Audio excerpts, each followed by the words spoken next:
Bismillah. Assalamu alaikum to all of my watchers.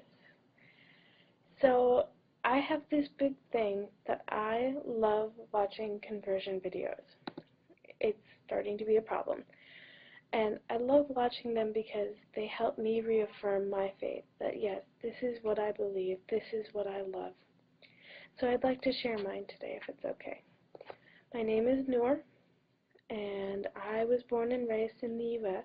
to a Jewish mother and a father of indeterminate faith. So when I was 4 years old, they told me, okay, you can go to church with your grandma and grandpa, or you can go to the temple with your brothers and sister. It's your choice. And I very wisely chose to go to the temple.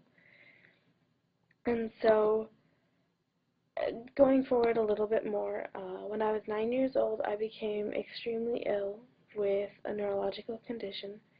It's really pretty rare, but it's one that causes problems like muscle loss or muscle mass loss and loss of motor function.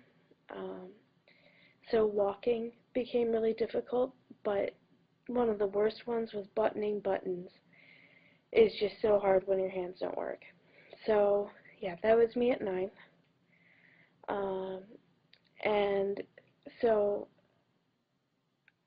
I've received, alhamdulillah, I've received IV treatment. I was on IV treatment for 11 and a half years.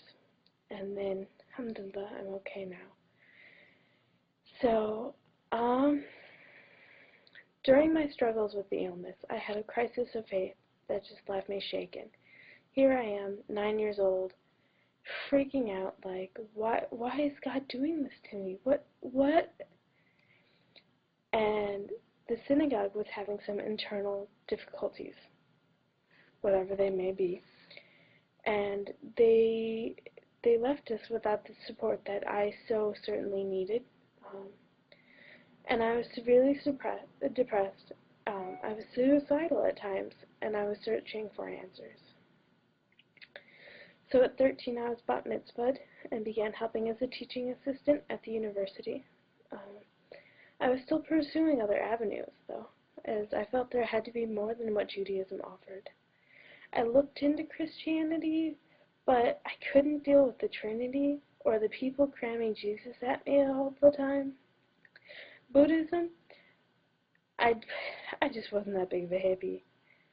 And that's what it meant to me at the time. Paganism, which I actually stuck with for a while, but there's too much to remember, and it wasn't more about Allah or God. It was more focused on being selfish. So that one was a little iffy for me. But I never thought about Islam.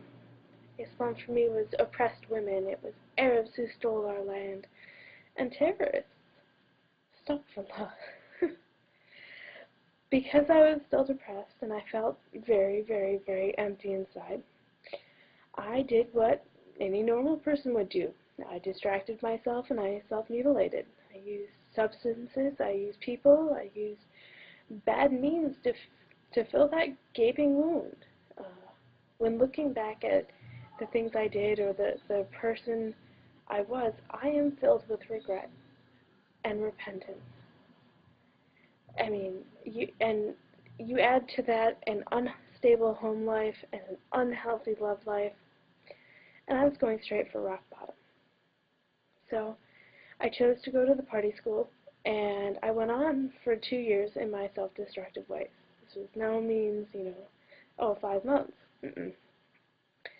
And then in one day, everything kind of started to change. We had some evangelical Christians, who we call the crazy ones, and they were seriously off their rockers, came to campus, and they had this giant banner that said, "Warning, laundry list of people, you will be judged."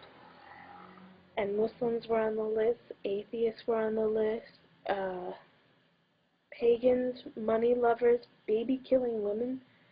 It was on and on and on and on and on. And I got to observe my first hijabi standing up for herself and Islam, arguing intelligently with these people about what she saw was wrong with the poster.